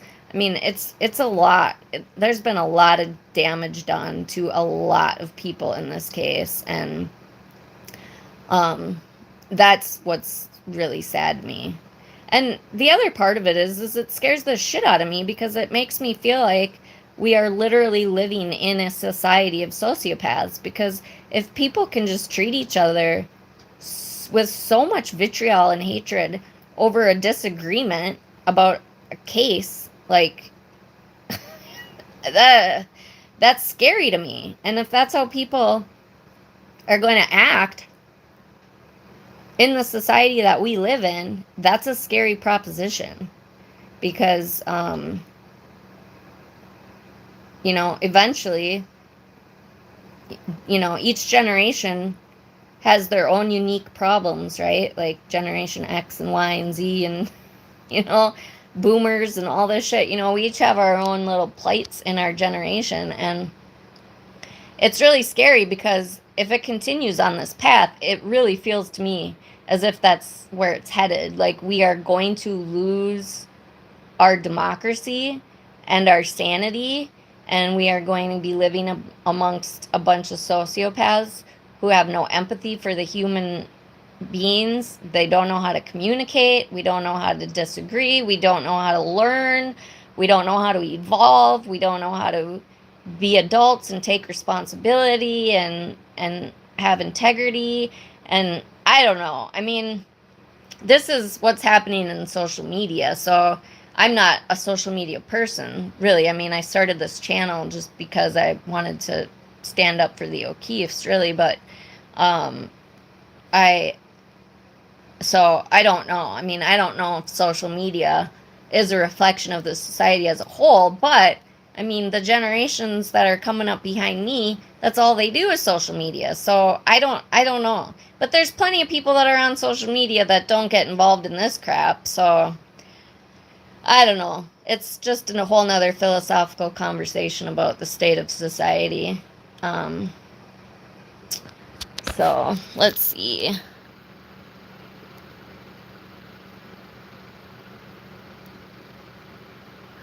Oh, JI5.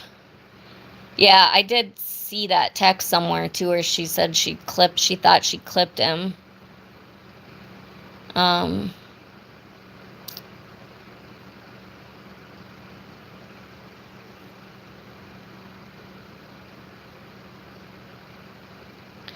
am a Leo, J Ray. I can't believe you wouldn't have guessed that. A Leo the lion. I'm confident and talk the truth. It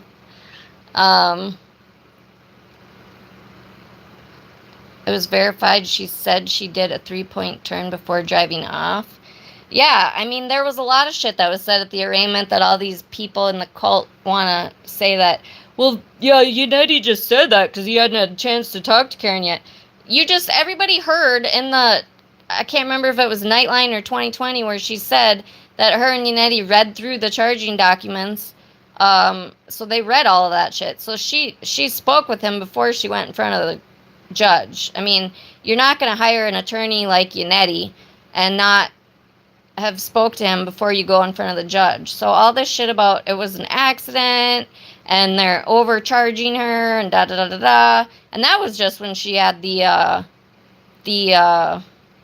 manslaughter. I don't know if it was OWI manslaughter or what they classified that as, but that was the original charge that she could have been in and out of jail already and been on with her life. But she's such a fucking narcissistic psychopath that she has to put all these people through all this shit.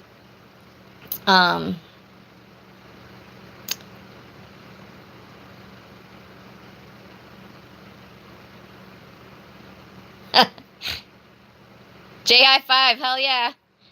Yeah, J Ray, I can't believe you want to guess that. I feel I'm such a Leo, like pretty much all of, except I'm not like sexually promiscuous. That's one of the traits of Leos a lot of times, that they're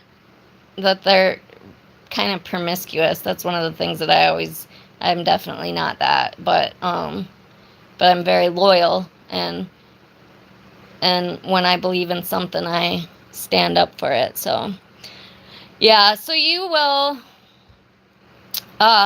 hear that, J Ray. You're gonna hear all the new evidence come out. I really hope that they're able to get I really hope they're able to get more concrete shit off of that chip. Like, that's gonna be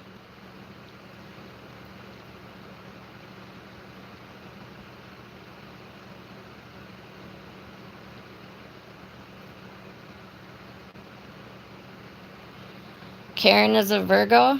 Jay Castillo. Jay Castillo.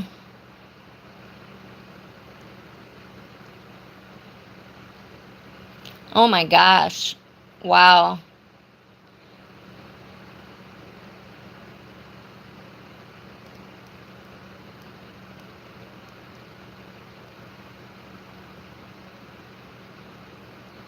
Yeah, I'm sorry that you went through that too. I was in a bad relationship for a long time, but I was blessed enough to do it when I was young, so I learned a lot of really hard lessons, but I was always really grateful for it because I wasn't like married with kids and stuff. I met him when I was 16 and I was with him till I was 21, and I went through hell, don't get me wrong, but I've always been really grateful that it wasn't the person that I married and had kids with and was tied to for the rest of my life.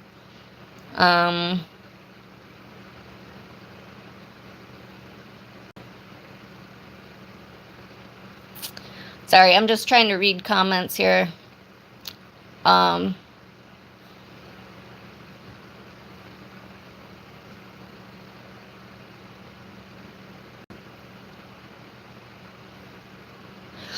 JI5, I don't know what you redacted. Data hearing? November 13th. What is that? Oh, are they doing like a, what is that hearing? They have to decide whether or not they're going to allow them to do that, because I mean, they have to be allowed to do that. It's just whether the defense wants to have their own expert there, right? So what's the hearing actually going to be about?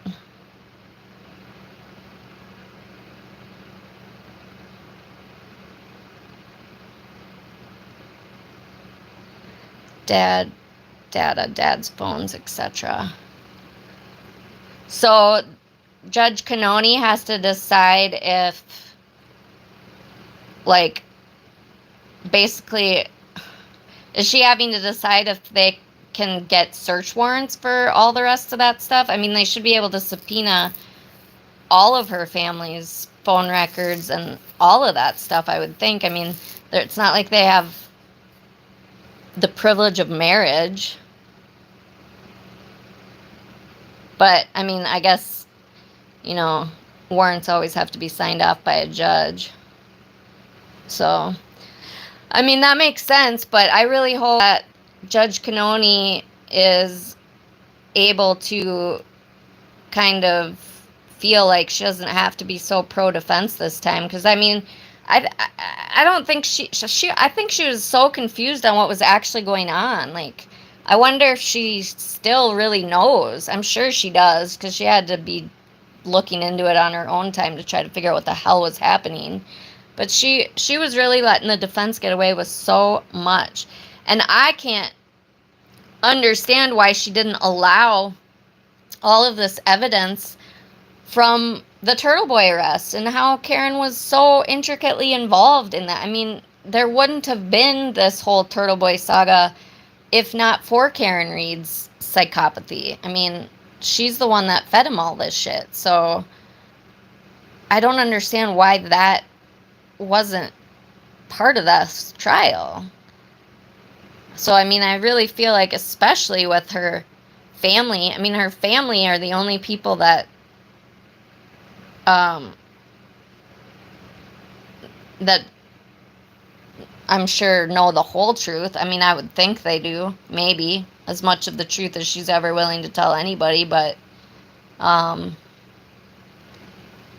be really disappointing if they don't approve that stuff, because there's no reason to not approve that. That's really going too far away.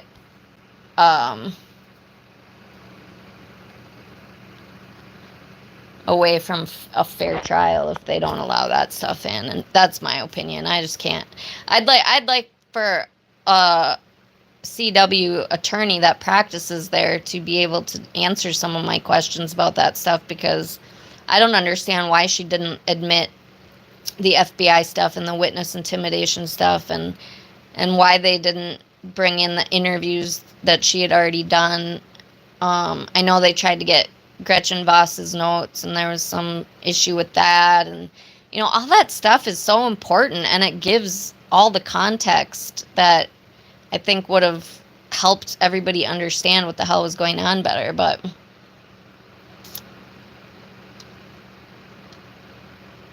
ooh, yeah, I hope so. I hope we get to see Hank on the 13th, November 13th. That's coming up. Bye, J Ray. And the stream, gotta go try to catch this kitten out my arms. Yeah. Oh yeah, good. I hope you get the little guy or gal. Good for you. I'm glad you're an animal lover like me.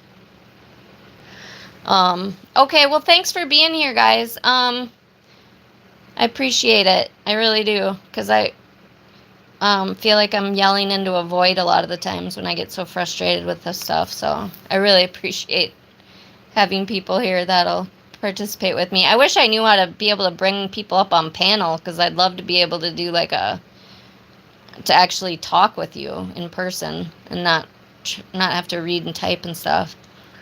And everybody could stay anonymous, obviously, but it's just so much. But I love having actual conversations with people. That's a big reason why I wanted to start this channel too, is have a safe place to talk about real shit that's happening in America and in our society, and really throw it out there and have hard conversations, because we really need to start doing that. But I can't be doing it in chat rooms, and I can't be doing it trying to read on a tiny little phone. So one of these days maybe I'll figure that out.